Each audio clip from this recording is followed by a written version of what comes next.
One of the big takeaways I heard was like, and I studied game theory in college. I was an economics major. They were saying that they took a game theory approach to sales. So they'd actually go in and whiteboard out the different ways that the conversation could go and preempt that so they could really understand a flow. I do that on like a smaller scale. And if you're not familiar with game theory, go to GPT, Gemini, whatever your AI of choice is, and ask for a rundown of the prisoner's dilemma. And you can apply that framework to your deals. Going back on it, I would just be not as concerned with every call, and I wouldn't be beating myself up as much on metrics. I would just enjoy the moment and focus more on learning from the mistakes and trust the process, understand that what happens to you at 23 won't define your career. I think my best mistake was a deal that very early in my career, I lost. And we figured out that the reason we lost the deal is that we weren't talking to the right people. Professionally, leaving Google. I've worked at organizations in the past where all of the focus is on Q4. My customer's fiscal year is June 30th of 2027 for when this biennium ends. They don't care about December. So I think to whatever degree organizations can better align around the way the customer functions, in an enterprise that is calendar, the better outcomes there'll be for people. Do not make assumptions. Remember to ask questions. Remember to be curious. Do the little things right. Hello, and welcome back once again to the Inquisitor Podcast with me, Marcus Cauchi. Today, my guest is Parker Mills. He is the author of a book called State and Local Government Sales Beyond the Bid. And today we're going to be talking about selling into government. For many of you, that's going to be an arcane and mysterious process, full of pitfalls. Many people that I've spoken to and trained over the years said that they don't want to touch government sales. Now, Parker comes from selling into the US government sector, but many of these issues will be the same selling into the UK as well.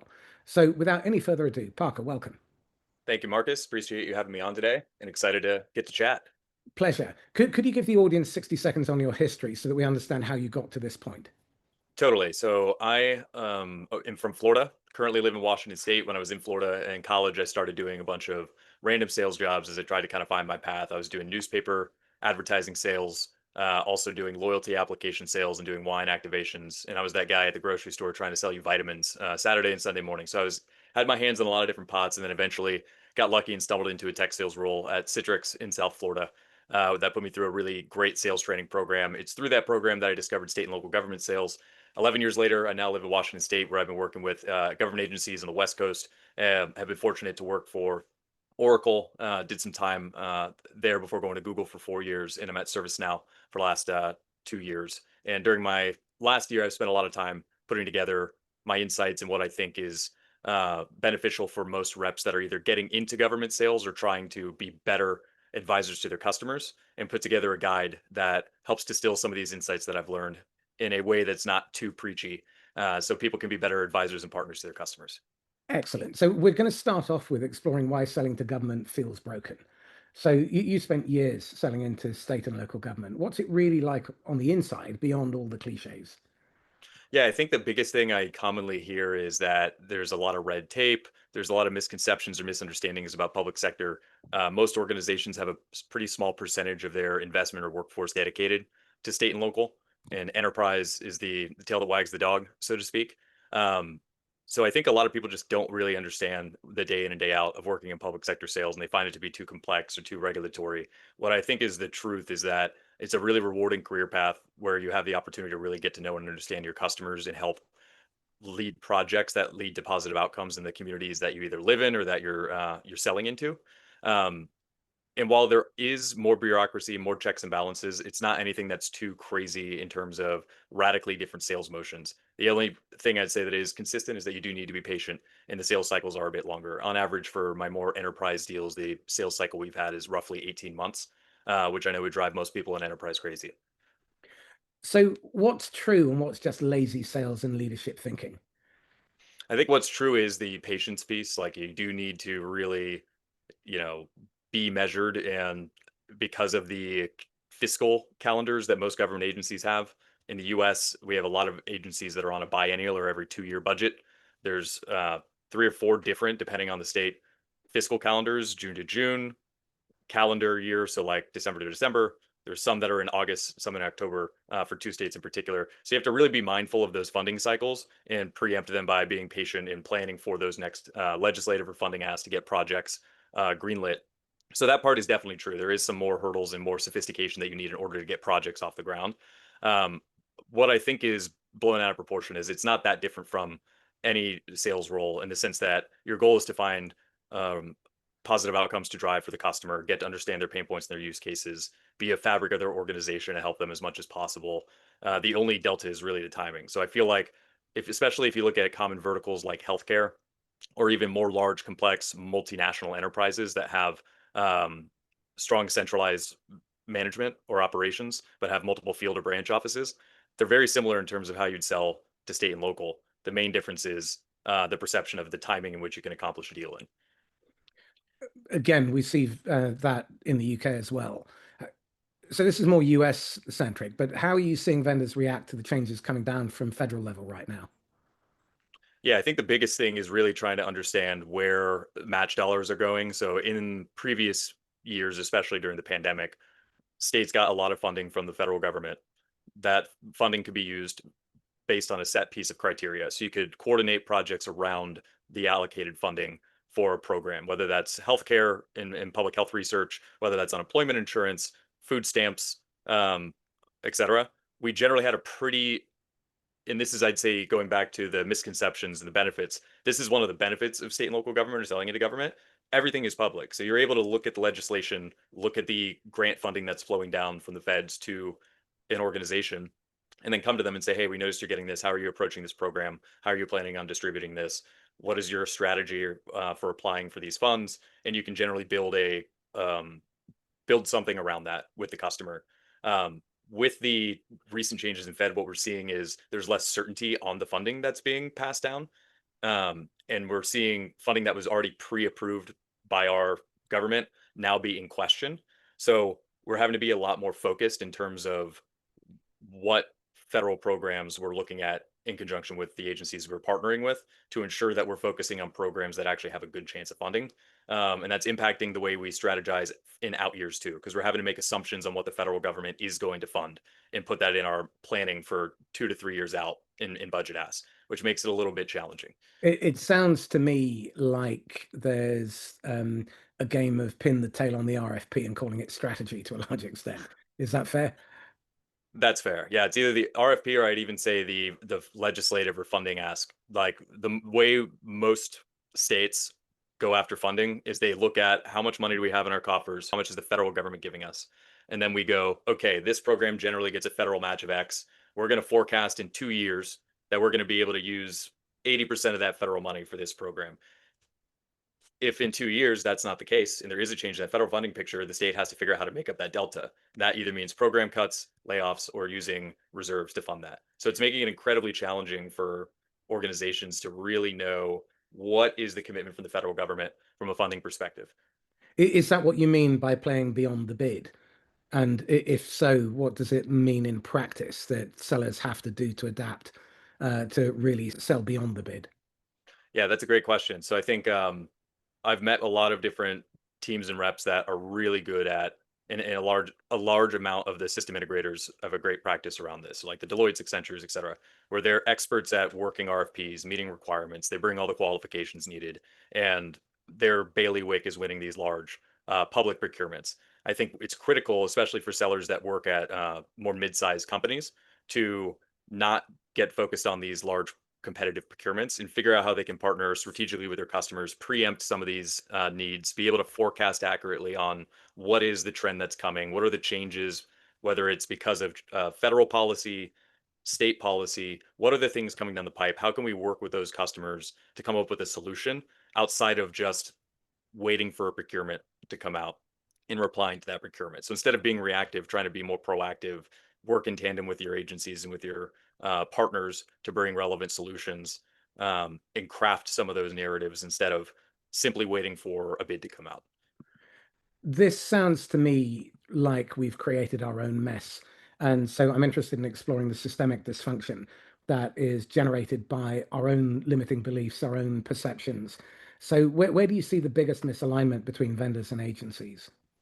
Yeah, I think the biggest misalignment, I'm going to go back to the comment on enterprise and commercial wagging the dog, is that I've seen a lot of public sector sales organizations be nested in a commercial uh, overhead, right? Like public sector is just one part of a commercial organization. So typically, a lot of the collateral, a lot of the enablement content, a lot of the food that the reps are eating from corporate are really tailored towards the wrong customer profile. They're not tailored towards state and local. So a lot of the incentives also are misaligned. So I think that's kind of the biggest issue I've noticed or challenge is really coming up with that. I understand my agencies and my customers. This is the way that we can map what we have on the truck to what they're doing and how we can align with how they operate versus letting whatever the corporate structure is that a seller is in, if they're not in a purely public sector focused organization, drive that narrative. So if we look at how the dysfunction builds, what are you seeing government doing in terms of using AI, or is that really theatre? Is Yeah, that that's a great obviously? question. Thank you. Yeah, because that's another example where, you know, if you watch any corporate customer event, keynotes, etc., all the talk is about AI, and that's obviously what's driving a lot of the U.S. economy further. So you can't, turn on YouTube and look at insert corporate name webinar without seeing whatever's happening with AI. And that innovation is necessary, it's needed, and it's very positive. And I think the outcomes that it'll drive for agencies that are struggling to operationalize around their customers, I think it'll help them greatly once there's more guardrails and policy around it. I think what we're seeing in the short term is it's so varied state by state, municipality by municipality.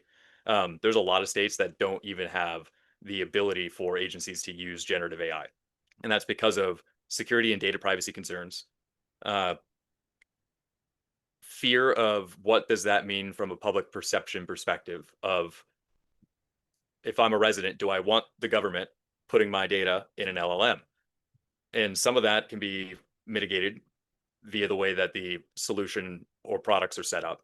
But there's still that perception piece. And I think in government, there's more of a focus on we need to really make sure the rollout and the policy and the governance around these is done correctly before we bring stuff to market. So it's almost the opposite of a innovation or I3 type mindset where, we're going to test some things, we're going to get it out there, we're going to fail quick, and then we're going to iterate on this until we have something that really works. Can you define I3 for those who are not familiar with the term? Ideate, innovate, iterate. So it's like the innovation is a simple kind of framework for innovation best practices, typically used for product development or managing releases of different services in an environment. Excellent. Okay, so if we think about the rapid change that's going on within the technology market, how is that affecting government decision makers who, by their very nature, are very unlikely to be that au fait with the technology? Because it seems to me that one of the problems with the way legislators and government buy is that they're working at a particular pace. Technology is working at an incredibly fast pace, and there's that huge disconnect there.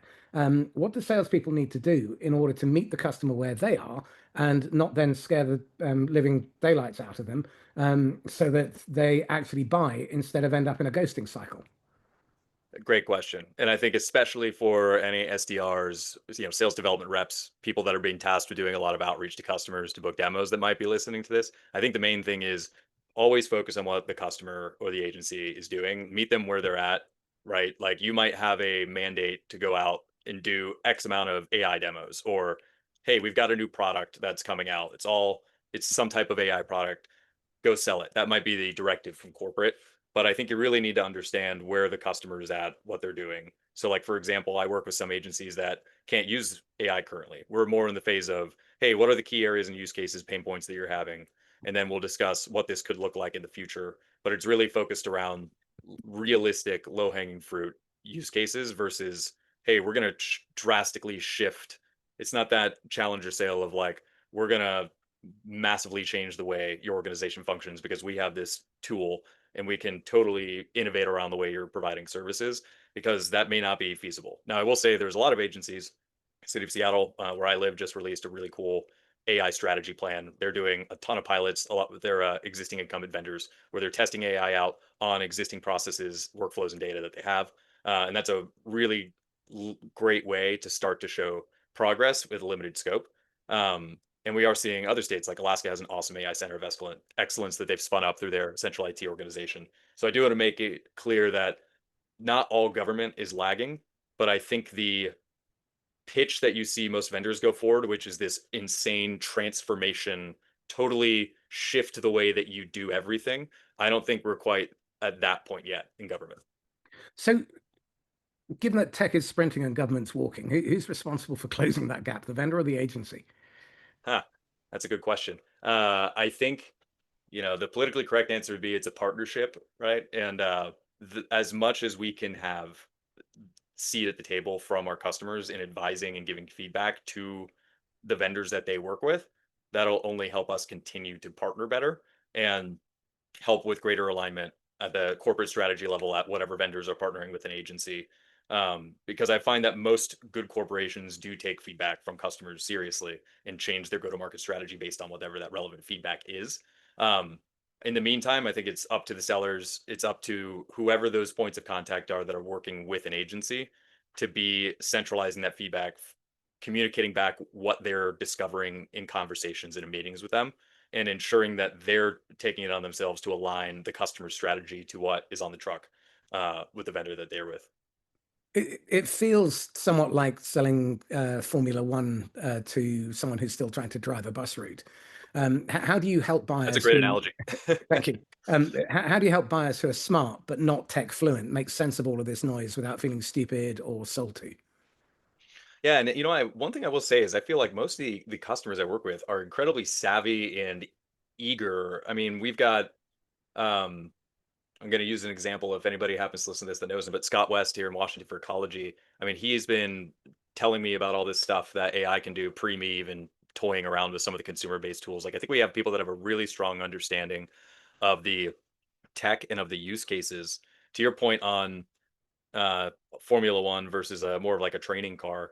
I think it's really working with those smart people that understand the technology at the customer and then figuring out in partnership with them what are the policies, what's the directive, what are the use cases that meet those things that we are allowed to do, and then just really focusing on how can we solve that one thing. I feel like there's two trains of thought when it comes to account strategy that I've seen. It's we're going to take a wider approach and we're going to say, how could we solve every facet of the business? What's this kind of end to end approach of everything that we could feasibly do?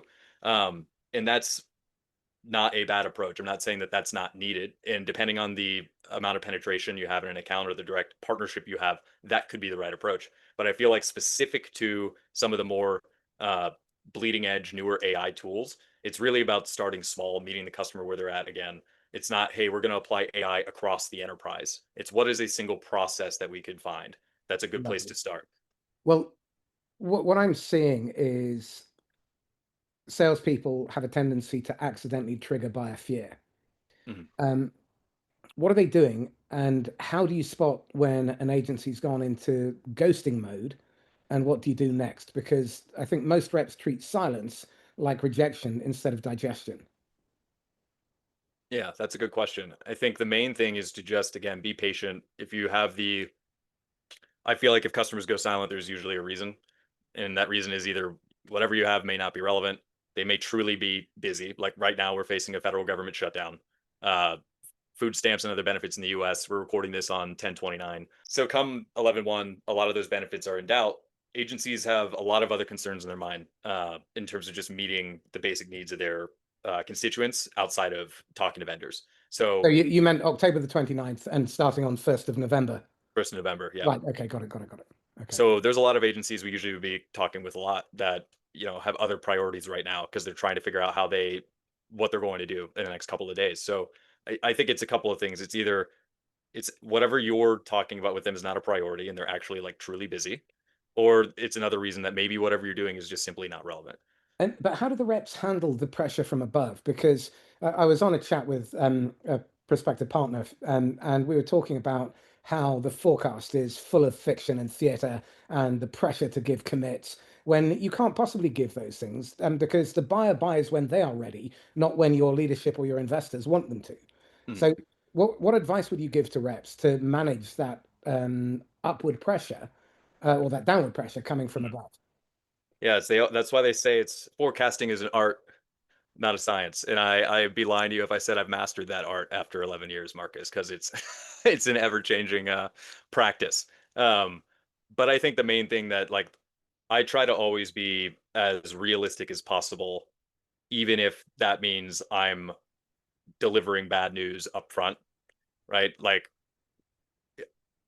a mentor has told me like it's incredibly important on the accuracy piece. Accurate doesn't necessarily mean high performing, right? Now that being said, do you generally get more of a slap on the wrist if you're uh, under that accuracy versus if you end up overachieving? Yes, but I think the biggest thing is just being realistic. Don't come in with a ton of hope if it doesn't actually exist. And at the end of the day, our job is to be the ambassador for our customer. Our the individual we are reporting to is our customer. So our customers should not feel any pressure or care about what we're forecasting up to leadership. And if that means uncomfortable internal conversations, like your job is to insulate your accounts from any type of internal pressure that the organization you work for may or may not be putting down on you. So I'd say just always take that approach where, your job is protecting and nurturing those relationships with your accounts. It doesn't really matter what the direction is from above if that direction is going to make you do something unnatural that you think would hurt your brand with your customer. So, for those of you listening, go back and listen to the last 2 minutes again. Make sure that you actually digest what Parker has said, because your customer is who matters, whilst you still have to manage the politics going up from where you are internally. If you start applying pressure in order to try and meet your own leadership's desire to have something in forecast, what you will end up doing is destroy the relationship. And I've seen this happen time and time again. Working with clients who are selling into public sector, what I've seen over the last 20 years is that pressure repeatedly ended up killing relationships that took 12, 18, 24 months to develop. So, what advice would you give to people in order to be able to stay strong and give voice to their values, speaking upwards? Yeah, that's a great question. And I'll say too, ServiceNow has been an amazing organization where I think I am enabled to fully lead the strategy with my customers and operate with a level of integrity. So this advice isn't coming from recency at my current vendor, but I've seen a strategy I've seen not work is speaking up about it on the forecast call.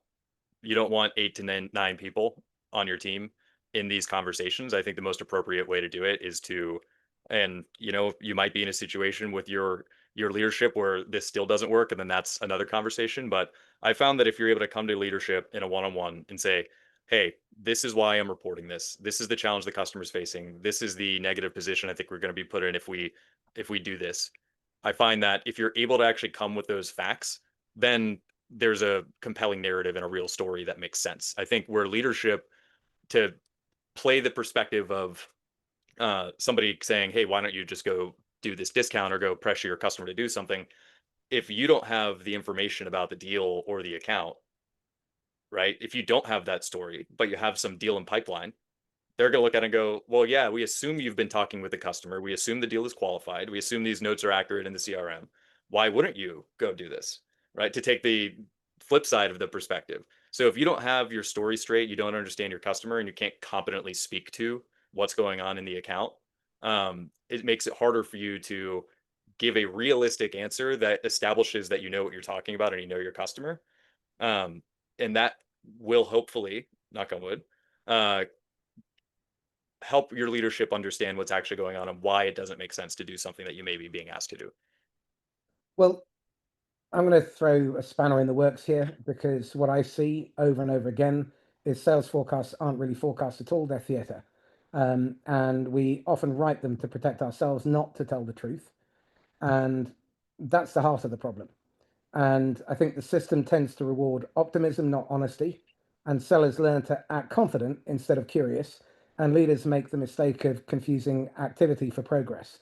And until we change that, we'll keep confusing performance with integrity. So, your thoughts on that? I like the performance for integrity and then the activity for progress. Yeah, it's interesting because you have me thinking of a couple things. There is a certain amount of theater in the sense of you need to constantly be building a narrative, right? And that narrative doesn't, I'm not saying that that narrative is not true, but you need to be constantly moving and progressing things. If that progression may not always align with the quarterly reporting of the organization, especially when we talk government. Um, and I think this is easier for more seasoned reps who've been around, know their customers, and have confidence. Like once you get, I don't know, I'm going to say 5 as a random benchmark, but I felt like after 5 years in the field, I felt pretty confident in defending my numbers and just saying, look, this is what it is, and then not taking things personally. When you're 1 to 2 years in the field and you don't have that confidence yet, it's not as easy to be certain about what the customer's doing. And when you're in these meetings and forecast calls, be unperturbed by inquisition, if that makes sense. I know that didn't directly answer your question, It's but good. It's good enough. yeah, I think there is a, no matter what, however you cut it, it's a game that'll always be played. I think at the end of the day, like I'm gonna go back to the keep it simple, like the kiss or kiss analogy, keep it simple, stupid. Just always try to be honest, accurate, and do your best at forecasting. And again, when you're in your one-on-ones, just be realistic. I know that's easy to say when you're not on plan, right? Like obviously, there's going to be certain situations where reps feel like they need to create a narrative, but I feel like in general, setting accurate expectations is better than providing pure unadulterated hope and then not living up to those expectations. I think that's fair. I mean, often our job is making sure that we're talking customers off the ledge that we built for them. And if ghosting were a KPI, half the industry would be on President's Club. So I think most of the forecasts aren't really data; they're confessions that we haven't really made yet. So, what would change if accuracy became a measure of integrity instead of a perceived weakness? If accuracy became a measure of integrity, well, what's interesting, accuracy is technically a measure of integrity because you have an integrity in the business, right? Like have a responsibility, you have a franchise as a rep, and your job is to accurately forecast and predict revenue for that franchise. Obviously, you have an earnings um, estimate, right? Like there's an estimate of what you're supposed to be doing, and you are supposed to overachieve on that estimate for your franchise, but that's not always the case. Um, you see this in the stock market. Companies will get ahead of the fact that they're going to be under earnings, and it's easier to let that happen earlier than there be a panic sell, you know, at time of earnings or at the end of a quarter. So I think and again, I think there's organizations that do this well. I feel like reps that choose optimism over accuracy set themselves up for more scrutiny. And then if we take the dynamic of company has a number, they demand number from rep, how do we make that process more integrous? I think it goes back to the understanding and knowing your customer. The more you know your stuff, the more faith leadership has in you and your ability to report and call on a number. So like the more you know your accounts, the more faith they're going to have in you as a rep, and the less inspection, the less asked to do unnatural things. If they don't have faith in you and your ability to execute in your patch and that you understand your accounts, and you're also providing a lot of hope in your forecast, they're going to want more involvement because there's going to be alarms going off. Like, wait, I don't know if like we need to get involved in what this individual is doing because they're consistently missing their call. They're not communicating effectively why their agencies aren't doing things. We don't really understand why there isn't any pipeline if they are reporting accurately that there's nothing.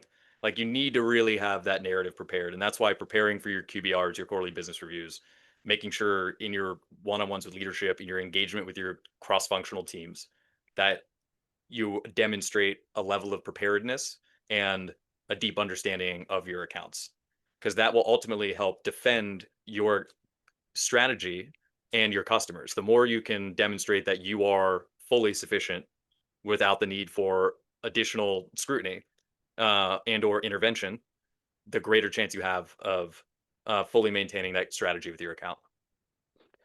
Well, I think, I mean, we've named the mess: bad incentives, false confidence, pressure from above, broken trust. If we stopped performing and started genuinely listening, empathizing, aligning, what would good actually look like? Yeah, that's a good question. I don't know. There's some radical ideas I have, like on totally changing the way that we are measured in terms of. Go for it. So, like for example, with government agencies, it would be very interesting if we were measured, if there was an additional incentive or measurement on pilots or projects kicked off that were around innovative solutions. That was a separate component of your quota. Obviously, everybody needs to drive revenue, but I think what we don't necessarily track is pure innovation plays, and those could be no cost proof of concepts. Those could be workshops. Those are things that you are doing to drive innovation within an account that don't necessarily generate revenue. And then Partnering. what was that? Partnering. Partnering. Yep, exactly. And then I think also shifting the way that we, and this is impossible to a degree, but shifting the way that we align our um, fiscal and quota alignment, right? Like governments do not operate, especially in most of the states in the U.S., do not operate on a calendar fiscal year. Aligning better to a state and local fiscal calendar, whether that's June to June or a different time frame, and having a different quota structure that reflects that could be an interesting way to eliminate. And again, I think ServiceNow does a great job of this, but I've worked at organizations in the past where all of the focus is on Q4. My customer's fiscal year is June 30th of 2027 for when this biennium ends. They don't care about December. Um, so I think to whatever degree organizations can better align around the way the customer functions in an enterprise that is calendar, um, the better outcomes there'll be for people. I'm curious what you've seen too, Marcus, because you've probably interviewed a lot of sellers in the UK that work with government. I'm sure they've communicated similar challenges. Well, in my experience, more often than not, the owner, founder, or leadership team is obsessed with trying to meet their targets. And as a result, they're thinking about the customer, and they're not thinking with the customer or as the customer. And their emphasis is on being transactional, Mm, not on delivering the service that the public need. Um, and the citizen has almost been forgotten as an inconvenient afterthought. And we only have to look at what's happening in the US with the government shutdown, and look at the level of confusion that must be rippling through public sector because of that. And that seems to be an annual shitfest, if you don't mind me saying, mm, that is driven by partisan politics. It's got nothing to do with the good of the public.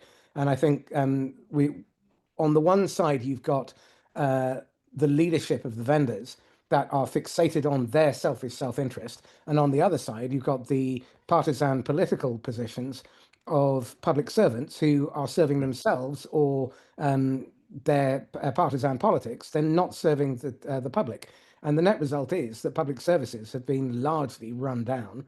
You only have to look at our water industry over here on this side of the pond. The amount of effluent in our rivers, the microplastics, the uh, rising prices of energy, everything that was regulated, the regulators have no teeth. So I don't. I think there needs to be a root and branch reorganization, but it needs to start somewhere. And the vendors actually have more control than I think government does, because government is, without wanting to be overly political, largely in the pockets of vested interests. You only have to look at the Data Use and Access Act that was passed in February 2025 over here, that effectively gave Palantir all of our national health and health records. It gave Google, Amazon, Meta, and large tech companies visibility of all of our online usage. And it gave all of those companies the right to come to me as an individual creator of intellectual property and say that they want to see my IP for research purposes, and then they can steal it, repackage it, and then sell it back to the market without even giving me credit, let alone a single penny. So vendors need to take a position where they are thinking as the customer, they're restructuring how they comp their reps, how they measure their reps. They need to align with their customers, and we need to start putting the public back into the heart of what they do. And until that happens, I think to a large extent, it's essentially a mafia shakedown. I don't think I'm being wildly unfair. Thoughts? So, I will not comment on the state of the UK legislation that's being passed over there, but I will say, I think the theme we keep going back to on this podcast is making sure that we're centering the customer first and foremost in all of our interactions, regardless of what the position is of the vendors that we work for. And again, I feel lucky that at ServiceNow I have more resources than I've had at any other company, and I feel like I am truly enabled to come in and say, "What do you need?" And then whether it's workshops, design, engagements, we can resource around that customer and meet them where they're at. And our leadership team has shown a lot of respect and understanding of where our agencies are, especially in light of Fed changes. And I feel like we're in a really strong place in the sense of that I feel is very resonant with our customers. Like they see it in the way that we engage with them. Um, but I think the number one thing to reps out there that I'd say that we haven't already covered is you may have a lot of anxiety right now.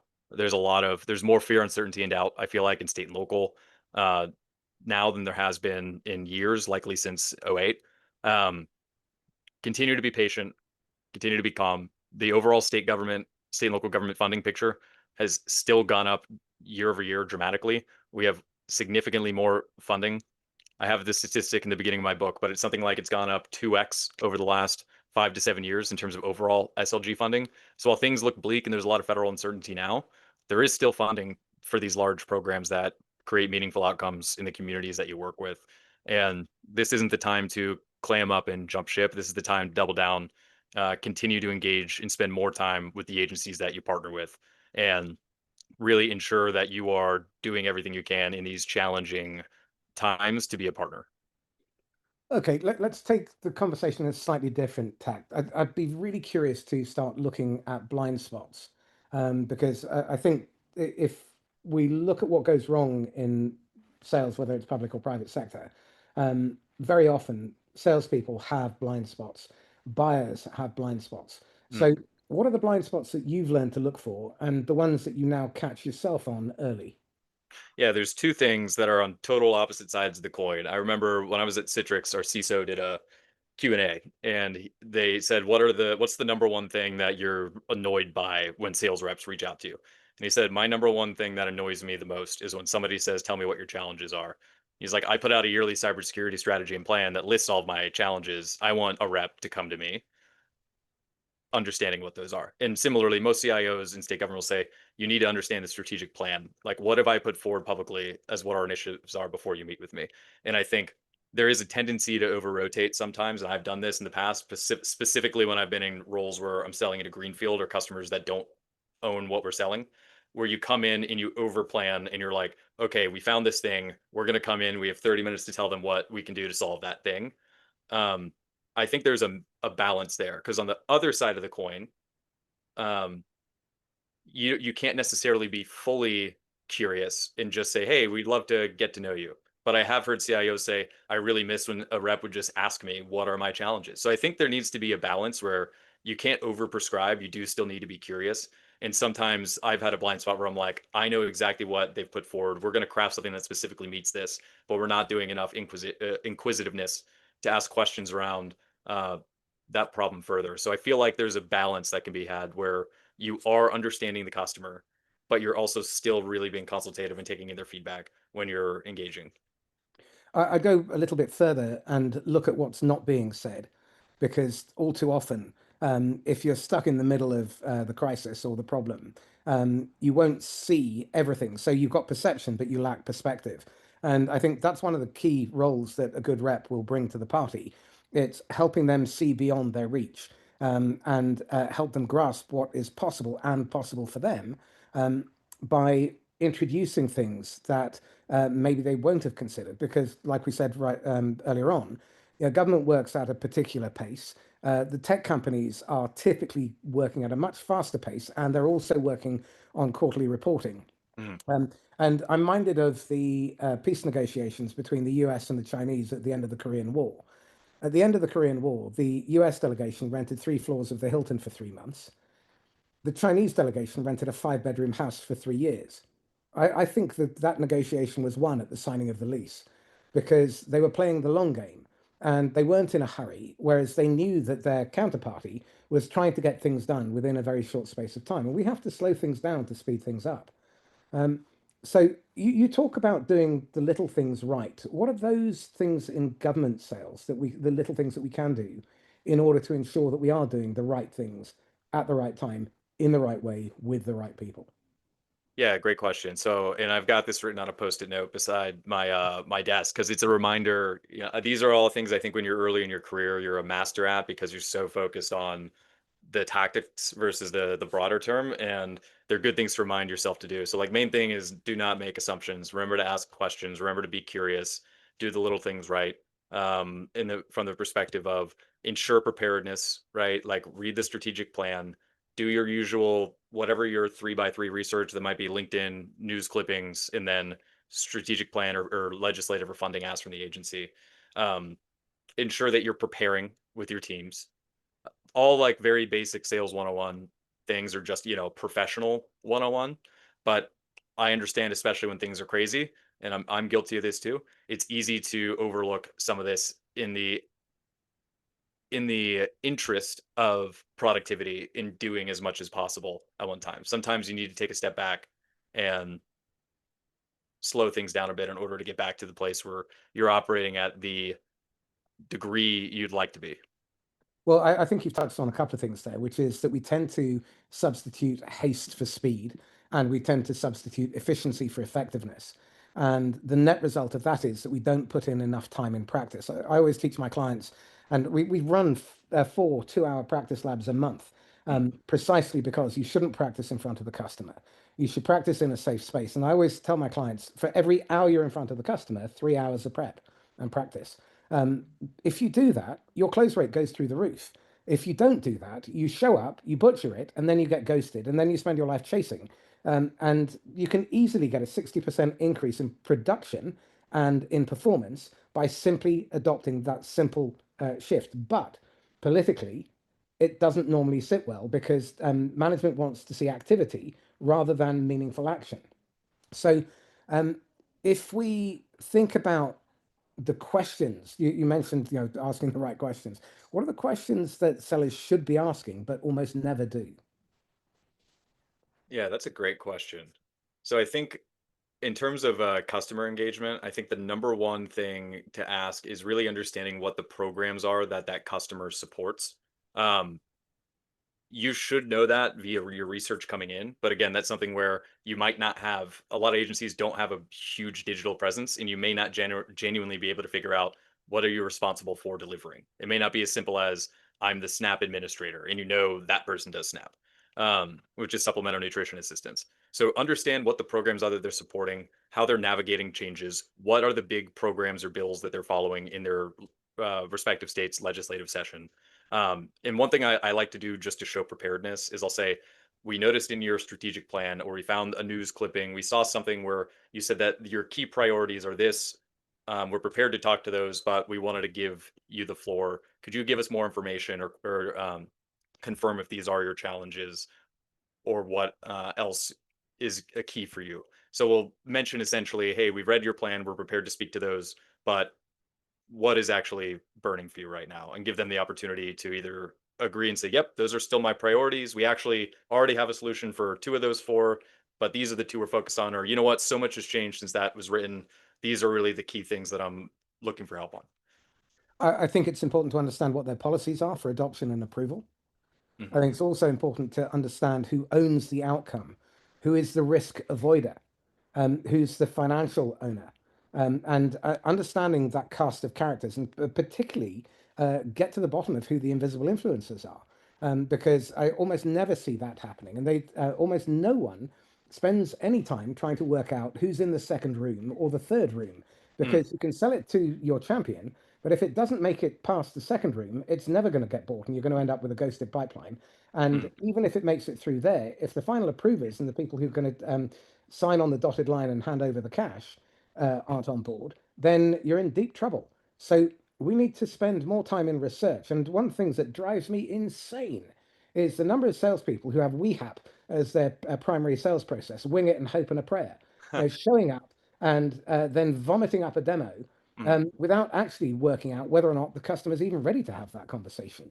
So, yeah. and the other part, which I think is really critical, is understanding what happens after go live. Who's accountable?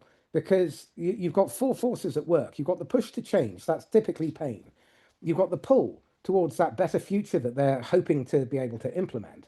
But then you have this inertia, which is the magnetic gravitational pull of inaction. And then you have the anxiety and fear of change. And unless you've mapped all of those out across the three rooms, chances are you're going to find yourself in a position where someone will block it. And often it's killed in the corridor between one of those rooms. So, what are your thoughts on that? Yeah, I think the big piece that you mentioned, great question to ask, and a key component is whoever you're talking to, likely it's somebody else that's actually going to support, be a part of implementation. Who are those other influencers? Who are the people that are responsible for delivering on something? How can we get their advice, their feedback, and engage with them as we move forward on a project? And then I think that one of the biggest things you mentioned that I want to harp on is what happens after this is sold. Understanding the delivery, because that's the number one area I've seen things fall apart in is during delivery. And a lot of vendors don't manage delivery in house. So you start to get a third party involved, and it's critical to understand who at the customer might be involved in the delivery process because it could be different than whoever the person or persons were that you were working with upfront um, pre the deal closing. So having that identified and having a plan, and we're actually working on a strategy for this currently, me and my direct team, so we can better keep in touch and engage and ensure that post delivery, the outcomes the customer was hoping to achieve that we know are possible can actually be reached because so much is reliant on the operational cadence during delivery, as well as the enablement, the training, and the capacity of the customer to ensure that the outcomes they're hoping to achieve are actually going to be realistic. So, my reading on that is that if reps only change one habit tomorrow, that would make the biggest difference. It's not to win the bid, it's to deserve the renewal. Yep, 100%. Yeah, and I think that's a big piece of it is just really understanding. And I didn't realize this until, 5 years ago. Now that I'm saying it feels like a long time. But I had one project where I was so certain that this was going to be a lights out implementation. And we were so excited about it. We spent 18 months in planning, did 3 months of SAL revisions. Like I thought it was impossible that we missed anything. And there ended up being one key technical factor at the customer site that was overlooked that resulted in us delivering 20 weeks late. And it was something that we wouldn't have thought to ask either of us until it came up. Um, so I'll say it's one of those things where there's no easy button. It's not like, oh, if you ask these three questions, you're going to have everything because every sale is different. But I think it is critical to to your point, put that at the upfront and make sure you're asking those questions and understanding it, and continue to hold your partners accountable. Um, just because you are running a cadence with a partner does not mean that you need to continue to work with them if you're noticing a negative pattern, and raise the alarm quickly. Every rep is going to have implementations go south when you're not owning the process, or even if you are in the process, if you are doing the services directly. But it's important to make sure that you're holding those people accountable and really raising that alarm so it does not happen, if the same situation does not happen to another rep. One of the most useful lessons that I've learned over the last 5 years, and I now teach religiously, is run to the sound of gunfire. Go and find evidence that you are wrong. Go and find people who can prove you wrong, and always make that critically core to your sales process. Because if you don't, it will come and bite you later. And far too often, I see salespeople operating with happy ears and rose-tinted spectacles, thinking, "Oh, we've covered all bases." If you're not asking the question, "What have I missed? Where might I have misunderstood? What have I got wrong? How have I put my bias into this frame?" And as a result, when it lands with the customer, second room, third room, it's going to come back and my champion will end up with egg on their face. Mhm. What can go wrong? Pre-morteming, I think, is one of the most useful things that we can do. And in terms of prepping for your QBRs, doing a solid pre-mortem so that you can defend and justify why you should not be putting the customer under pressure at this stage, why doing so will backfire and will cost all of that sunk investment and lose it is really key. And I think that's something that requires a lot of courage. But that then comes to speak to the middle management layer, because I think middle managers are too often the people who were good as individual contributors and managed to meet quota, but their job when they become a middle manager is not to meet quota, it's to empower other people to meet quota. And I think too often they then become spreadsheet jockeys, they become reporting addicts, and they're more worried about trying to make senior leadership happy rather than tell the truth. And it keeps coming back to that transparency and honesty that we talked about half an hour ago. I'm really interested in the human side now. Um, who or what has most influenced how you sell or think? Books, thinkers, people? Yeah, so when I first got into the field, I was really big on Brian Burns' Brutal Truth About Sales and Selling podcast. He's changed it. There's a different name for it. And then he also wrote a book called The Maverick Method. What I liked about it is he had different enterprise sellers coming on every week, and they would just talk kind of like we are on, like, hey, this is what's actually true. This is what's kind of BS. These are the misconceptions. And it was interesting hearing the way different companies and people that were selling like tractors, right? Not people in tech sales like me, the way that they would approach sales. And I remember one of the big takeaways I heard was like, and I studied game theory in college. I was an economics major. They were saying that they took a game theory approach to sales. So they'd actually go in and whiteboard out the different ways that the conversation could go and preempt that so they could really understand a flow. I do that on like a smaller scale. And if you're not familiar with game theory, go to GPT, Gemini, whatever your AI of choice is, and ask for a rundown of the prisoner's dilemma.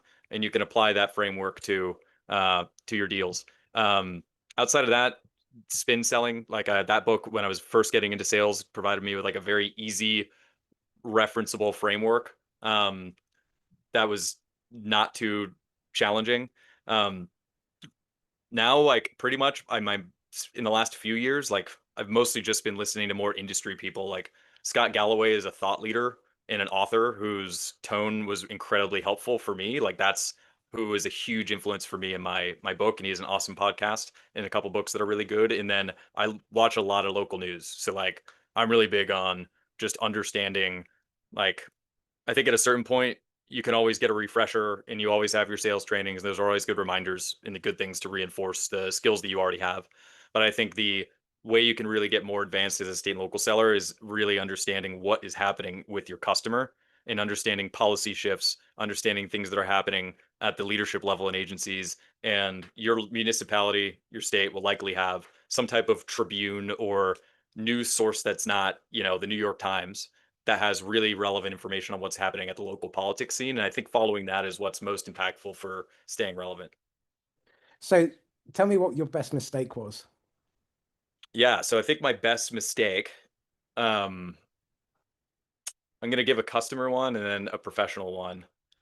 I think my best mistake was a deal that very early in my career I lost. And we figured out that the reason we lost the deal is that we weren't talking to the right people. So we had a faction in the entity that was super bullish on what we could provide them. Um, and we didn't understand that there were other people that we needed to get on our side that were actually the final decision makers who were a firm no. And that was the first time I realized, okay, I really need uh, to be taking my happy years off on the positive prospect and just becoming deeper in the account and really understanding who's the operator and the owner. Like these were people on a decision committee that were heavy influencers of provided policy and governance, but ultimately the owner, the business outcome, the people driving the business outcome were the ones. So learning that early helped me be more effective. And then I think professionally, leaving Google, right? Like people thought I was crazy for leaving Google, and it was an amazing company. I enjoyed all 4 of my years there. But without that shift where I was kind of being pushed more into covering higher education and AI research firms, I wouldn't have gotten to the level of deepness that I'm now at, I feel like. in state and local, specifically in my patch in Washington and Alaska, and I would have never written my book, which comes out on 10/30 on Amazon. So I always think about just like the different way your life can go based on these seemingly not like, a job shift. You don't think that's going to be the end of your world, right? Or a massive change in anything. But I'm like, everything that occurred post me coming to ServiceNow has now led to me eventually writing this and being on this podcast with you, Marcus. Be careful what you wish for. Um, so, have you ever been blindsided? A moment that gave you a trip to the woodshed and a beating with humility, or gave you perspective? Yeah, the blind side, I mean, again, I think it was actually that same deal where without getting too deep, I actually write about this deal in the book. So, spoiler alert, if you want the full story, you can read it in the book. But it was when I was at Oracle, I was competing with another internal business unit. And um, we had worked on a proposal that we were going to jointly share with the customer the next day. And the definition of blindsiding, I show up and they've changed the proposal and put in a bunch of other things that were positive for them and negative for us. And so in the room with 30 people, we had to adjust on the fly and de-escalate and provide the right information. And me and my engineer, Ashish Naveen, shout out to Ashish. I think he's still doing sales engineering and architecture work down in California. We were at the Hilton in downtown Seattle until 2 a.m, putting together the most deep possible reply. And we were at the customer site 9 a.m. the next day to deliver that perspective. And that perspective ended up saving the customer a lot of time and money because it gave them the data that they needed in order to hold the other party accountable. If you had a golden ticket and you could go back to whisper in the ear of your idiot 23-year-old self, what would you tell him? I tell them to not be so worried. I think when you're early in your career, every call is, this is going to be it, right? Like this is my worth is defined by every daily interaction. And there's just so much uncertainty because you don't have the confidence that the confidence, the compensation, and the mandate from the confidence from your leadership in what you're doing. So I'd say going back on it, I would just be not as concerned with every call, and I wouldn't be beating myself up as much on metrics. I would just enjoy the moment and focus more on learning from the mistakes and trust the process. Understand that what happens to you at 23 won't define your career, um, and really take the ability to learn from those early years, find mentors, be okay with trusting the process and just making mistakes and don't be so concerned with what that next thing is. I'd take that a little bit further in that you're going to learn from your mistakes if you take the time to reflect. If Mm, you just move on to the next deal, the next deal, the next deal, you're not. And I see far too many salespeople of 20 years standing with not 20 years experience, but 1 year, 20 times over. mm. And take the scar tissue and use it as your best teacher. And the secret to surviving in sales is stop pretending that you're in control. Recognize that your customer will be your best teacher. And you've got to adapt because what worked 20 years ago isn't necessarily going to work now. It was a very different context then. Customers now are exceptionally well informed. There was a time when salespeople were the single biggest source of further education for customers. Now, to a large extent, they're brought in 76% of the way through the sales process or the buying process. And unless you turn up and you are timely, hyper relevant, prepared, personally valuable, you're just going to be kicked into touch. You're just column fodder, or worse, you're an unwelcome interruption at the end of a long chain of abuse. So let's come back to your book and end where your book really begins with integrity. And for anyone listening, the book is called State and Local Government Sales Beyond the Bid by Parker Mills. If every seller in the public sector took one idea from Beyond the Bid, what would you want it to be? That's a great question. Yeah, I think the number one thing from the book in the beginning, we really focus on just the basics, understanding how your customers fund projects, what they do. And then as we get farther in the book, I get more into enterprise deal strategy. So I do stories of the lessons learned and what I've lost, and what I've won, right? Like where have I had success, where have we had failure, and what did I learn from those processes? And I think the key in each one of those stories goes back to the basic components. Before the deal, understand what the customer is doing, understand their funding, really have that full picture.